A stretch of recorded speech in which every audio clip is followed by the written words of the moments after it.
தமிழ்நாடு ஆரம்ப பள்ளி ஆசிரியர் கூட்டணி பல்வேறு கோரிக்கைகளை வலியுறுத்தி திண்டுக்கல் மாவட்ட ஆட்சியர் அலுவலக வளாகத்தில் உள்ள கருவூல அலுவலகம் முன்பு ஆர்ப்பாட்டம் நடைபெற்றது. தமிழ்நாடு ஆரம்ப பள்ளி ஆசிரியர் கூட்டணி சார்பில் திண்டுக்கல் மாவட்ட ஆட்சியர் அலுவலக வளாகத்தில் உள்ள கருவூல அலுவலகம் முன்பு பல்வேறு கோரிக்கைகளை வலியுறுத்தி கண்டன ஆர்ப்பாட்டம் வியாழக்கிழமை மாலை 6 மணி அளவில் நடைபெற்றது. இந்த ஆர்ப்பாட்டத்திற்கு மாவட்ட தலைவர் ஜான் வில்சன் தலைமை தாங்கினார். மாநில செயற்குழு உறுப்பினர் கணேசன் முன்னிலை வகித்தார். மாவட்ட செயலாளர் முருகன் கோரிக்கைகளை விளக்கி பேசினார். இதில் மாநில செயலாளர் சகிலா பங்கேற்று பேசினார். ஆர்ப்பாட்டத்தின் போது ஆசிரியர்களுக்கு தேசிய காப்பீட்டு திட்டத்தில் பணம் பிடித்தம் செய்யப்படுகிறது. ஆனால் இன்சூரன்ஸ் ஒப்பந்த நிறுவனங்களில் சிகிச்சைக்காக கட்டணமாக 20 முதல் 40% மட்டுமே அனுமதிக்கப்படுகிறது. இதனால் ஆசிரியர்களுக்கு கட்டணமில்லா சிகிச்சை வழங்க வேண்டும்.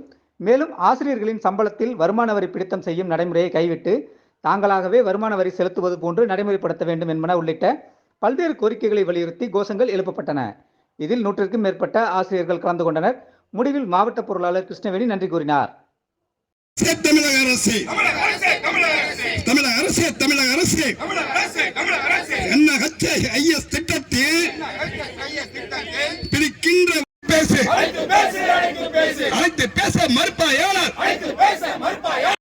கட்டணமில்லா சிகிச்சையினை